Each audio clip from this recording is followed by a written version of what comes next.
नमस्कार दोस्तों। जो कार्य निश्चित हो अगर उसे छोड़कर जो व्यक्ति जो कार्य अनिश्चित हो उसके पीछे भागे तो हाथ में आया हुआ कार्य भी वो खो बैठता है। ऐसे ही एक कहानी है। राजस्थान के रेगिस्तान में एक आदमी रहता था।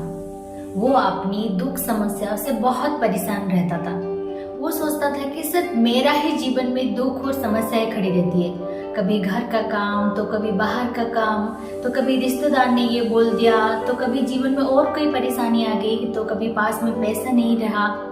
तो ये सब चीजों में वो हमेशा उलझा रहता था, हमेशा परेशान रहता था, हमेशा वो समस्याओं से घेरे रहता था। तो उसने सोचा कि मैं इस समस्याओं का हल कैसे ढूंढूं। उस दिनों उनके गांव में एक साधु बाबा आने वाले थे। जब उसका ये बात पता चला तो उसने सोचा कि मैं साधु बाबा से मिलूंगा और उनसे मेरी समस्याओं का हल पूछूंगा। तो साधु बाबा उनके गांव में पधारे। उस आदमी जाके साधु बाबा से मिला और उसकी हर परेशानियां, हर समस्याएं उनके साथ शेयर की। तब साधु बाबा ने बोला, ठीक है, मैंने तुम्हारी हर परेशानी सुनी, हर समस्या मैंने अच्छे से समझा। तुम मेरा एक काम कर दो, कल मैं तुम्हारा समस्याओं का हल तुम्हें बताऊंगा। तो उस आदमी ने हामी भरी। साधु महाराज ने बोला, मेरे पास 100 ऊंट है। आज रात तुम इन 100 ऊंटों का ध्यान रखना है। ये ध्यान रखना है जब 100 ऊंटें सो जाए तब तुम्हें जाके सोना है, नहीं तो उससे पहले नहीं सोना है। तो उस आदमी ने हंसी खुशी कार्यभार को अपने ऊपर ले लिया। रात हो गई। आदमी ने ऊंटशाला में गया। उसने बहुत प्रयास किया कि सारे ऊंटों को सुलाने के लिए, पर उसने देखा कि कोई ऊंट तो अपने आप ही सो गए और बहुत सारे ऊंट ऐसे भी थे जिनको बहुत प्रयास करने के बाद ही वो सोए, और ऐसे भी थे जो कि अपने आप ही सोए और कभी मन हुआ तो वो खड़े हो गए। एक साथ कोई भी ऊंट नहीं सोए। फिर दूसरे दिन जैसे ही सुबह हुई, उस आदमी साधु महाराज से जाके मिला। साधु महाराज ने बोला कि कल रात तो तुमने बहुत ही अच्छे से सोया होगा।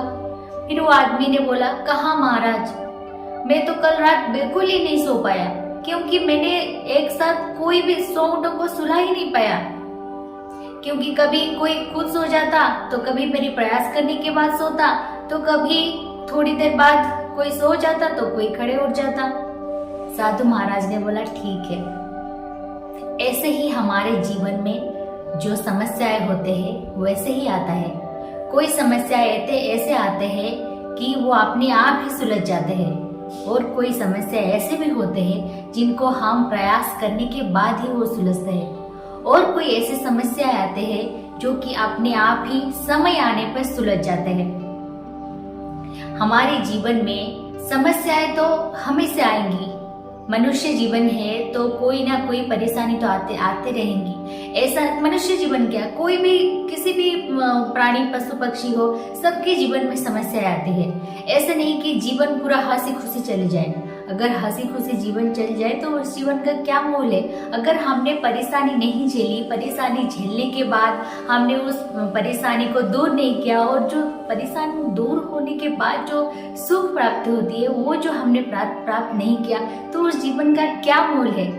तो इसीलिए जीवन में जितनी भी समस्या आएंगे उनको आप साइड में रखो, वो अपने आप ही कभी दूर हो जाएंगे, नहीं तो हमारे प्रयास करने के बाद ही दूर हो जाएंगे। ऐसे नहीं कि हम हमेशा परेशानियों समस्या में उलझते रहेंगे तो हमारे जीवन में जो उद्देश्य है हम उसको पूर्ण नहीं कर पाएंगे। समस्याओं के साथ ही हमें आगे बढ़ते रहना है, क्योंकि अगर समस्याओं में हम उलझ जाएंगे तो हमारा पूरी जीवन को हम उलझनों में ही डाल देंगे। जीवन का हम आनंद नहीं उठा सकेंगे।